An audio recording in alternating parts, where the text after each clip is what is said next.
Good morning everyone. আজি 15 অক্টোবৰৰ অসমীয়া প্ৰতিদিনখন মই আপোনালোকৰ আগত হেডলাইনখিনি পঢ়িবলৈ আগবাঢ়িছোঁ।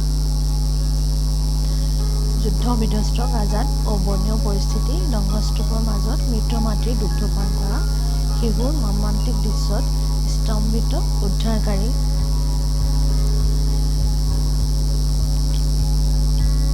গোৱালপাৰাত উন্মোচিত হ'ল চৰকাৰৰ বহুল প্ৰচাৰিত বিজ্ঞাপনৰ আভুৱা ভৰা ছবি।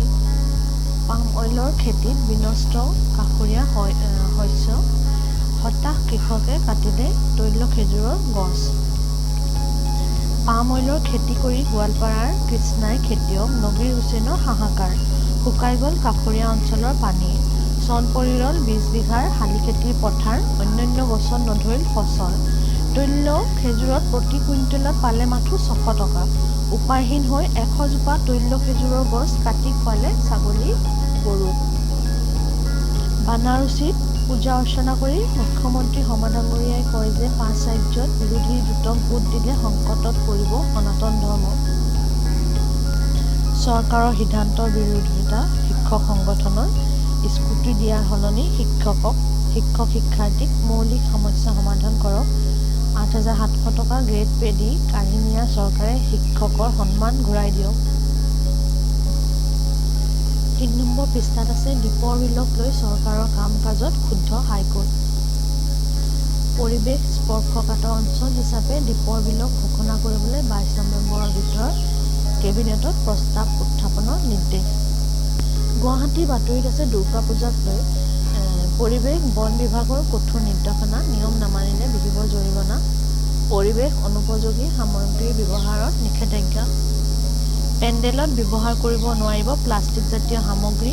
প্ৰাকৃতিক ৰং ব্যৱহাৰ কৰা প্ৰতিমা স্থাপন কৰিবলৈ আহ্বান। অসম সচিবালয়ৰ সন্মুখত পথ দুৰ্ঘটনা, চিকিৎসকৰ মাৰ্চিডিজৰ খুন্দাত আহত কেইবাজনো। 5 নম্বৰ পৃষ্ঠাত আছে ৰেল দুৰ্ঘটনাত নিহত শদিয়াত শেষকৃত্য। একেটা কফিনতে মাতৃ আৰু কন্যাৰ মৃতদেহ কঠোৰভাৱে ৰাইজ ক্ষুব্ধ হৈ পৰিছে। কলিয়াবৰত মৰেল পুলিচৰ কাণ্ড চাওক, মানসিক ৰোগীক বিদ্যুতৰ খুঁটাত বান্ধি প্ৰহাৰ।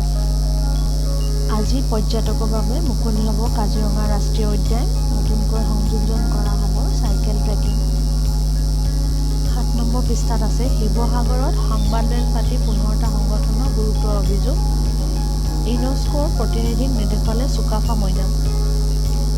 আৰু এটা বাতৰি চাওক, যোৰহাটৰ সংবাদমেলত উজনি অসম সুৰক্ষা পৰিষদে কয় যে অসমত বাহিৰাগত ভূমি ক্ৰয়ৰ ক্ষেত্ৰত কঠোৰ নীতি প্ৰৱৰ্তন কৰক। 11 নম্বৰ পৃষ্ঠাত আছে পৰিবহণ বিভাগ আৰু টাটা পাৱাৰ EV চাৰ্জিং চলিউশ্যনৰ মাজত বুজাবুজিৰ চুক্তি। গুৱাহাটীত স্থাপন হ'ব 10টা EV চাৰ্জাৰ নেটৱৰ্ক। খেলৰ বাতৰিত আছে বিজয়ৰ পৰম্পৰা অব্যাহত, পাকিস্তানক বিধ্বস্ত। বিশ্বকাপত ভাৰতৰ 7 উইকেটত বিশাল জয়, ৰোহিত শৰ্মাৰ 86 ৰান। আজি ইংলেণ্ডৰ সন্মুখত আফগানিস্তান। অন্তিম পৃষ্ঠাত আছে শ্বিলঙত অগ্নিকাণ্ডত বহু দোকান ভস্মীভূত, নিহত এজন। আজি অসমীয়া প্ৰতিদিনখনৰ আৰু এখন সংযুক্ত হৈছে, সেইখনৰ হেডলাইনখিনি পঢ়ি দিছোঁ আহক। 100 কৰ্মদিনৰ নামত ফ্লক্স। MGNREGA আঁচনিৰ লক্ষ্য উদ্দেশ্য পূৰণত ব্যৰ্থ চৰকাৰ। ৰাজ্যত জাপানী এনকেফেলাইটিছত 34 জনৰ মৃত্যু, আক্ৰান্ত 506 গৰাকী। বিগত বৰ্ষতকৈ বাঢ়িল ইয়াৰ সংখ্যা। 6 আৰু 7 নম্বৰ পৃষ্ঠাটো বিশেষ ৰূপ দিয়া হৈছে শিক্ষা বিষয়ত বিশেষ পৃষ্ঠা।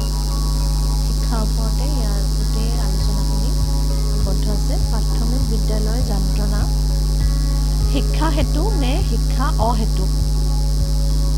শিশুৰ ভৱিষ্যতক লৈ হেতালি। চৰকাৰী শিক্ষাৰ ভৱিষ্যত বিপদত পৰিব দৰিদ্ৰ শ্ৰেণীৰ শিক্ষাৰ্থী। এই পৃষ্ঠাটো ভাল লাগিছে। শিক্ষকসকলৰ ওপৰত আৰু শিক্ষা ব্যৱস্থাৰ ওপৰত স্পেচিয়েলি 2খন পেজ অন্তৰ্ভুক্ত কৰিছে। 11 নম্বৰ পৃষ্ঠাত আছে অমৃত কালত দলঙে জ্বলা-কলা খুৱাইছে ঢকুৱাখানাৰ জনসাধাৰণক। কৰা নদীৰ দলং নাপালে ৰাইজে বৰ্জন কৰিব লোকসভা নিৰ্বাচন। শিৱসাগৰত দিনক দিনে বাঢ়িছে দুষ্কৃতিকাৰী তাণ্ডৱ, আৰক্ষীৰ পহৰাৰ মাজতে ঘাইপথত ডকাইত।